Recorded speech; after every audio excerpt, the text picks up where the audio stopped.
Hey y'all, it's spring break for us, which means that we are at a finish line, or at least it felt like a finish line. So most of the junior year for the twins is finished, and it felt like when we got to spring break, it was just going to be this time to relax. And we've been pushing, just get there and we can relax. But really, the beginning of spring break turned out to be a starting line for us because all the responsibilities and all the things we needed to accomplish over spring break have taken over our time. It feels like our life has been constantly like this for a long time. Like, we just need to get to junior year. We just need to get Nate in high school. I just need to turn my book in. I just need to get through this one thing, and then I can totally rest and relax. And yet, tell me if you've been there, it doesn't happen that way.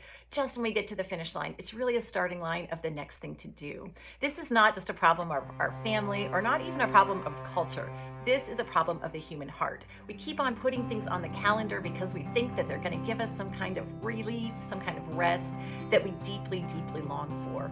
And yet it never does, because the kind of rest that we want really can only come from God. So this brings me to Psalm 107. Psalm 107 is a great psalm to read when you're feeling exhausted because you're in great company. In Psalm 107, there's all kinds of different groups of people who are just worn out, who really need the shelter and comfort and rest from the Lord.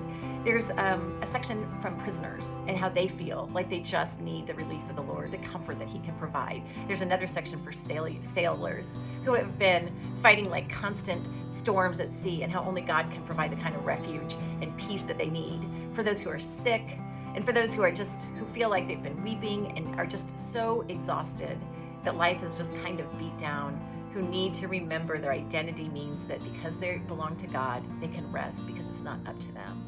So I would ask that as you read Psalm 107 with me today, think about where you need rest, where you're longing to be just able to turn off your brain and turn off all of the things that are worrying you, and instead rest in Him, trust Him, remember that His mercy endures forever, and because of that, your identity is rooted in that, and nothing, starting lines or finishing lines or tasks, none of that can change. That true rest belongs to you because of God.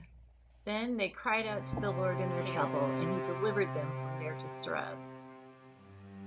Let them give thanks to the Lord for His unfailing love and His wonderful deeds, for He does satisfy the thirsty. He led them on a straight path to a city where they could settle. Let them thank the Lord for His steadfast love, for His wondrous works. Then they cried out to the Lord, and He stilled the storm to a whisper. The waves of the sea were hushed. Whoever is wise, let them attend to these things. Let them consider the steadfast love of the Lord. They were glad when it finally grew calm, and He guided them to their waiting haven.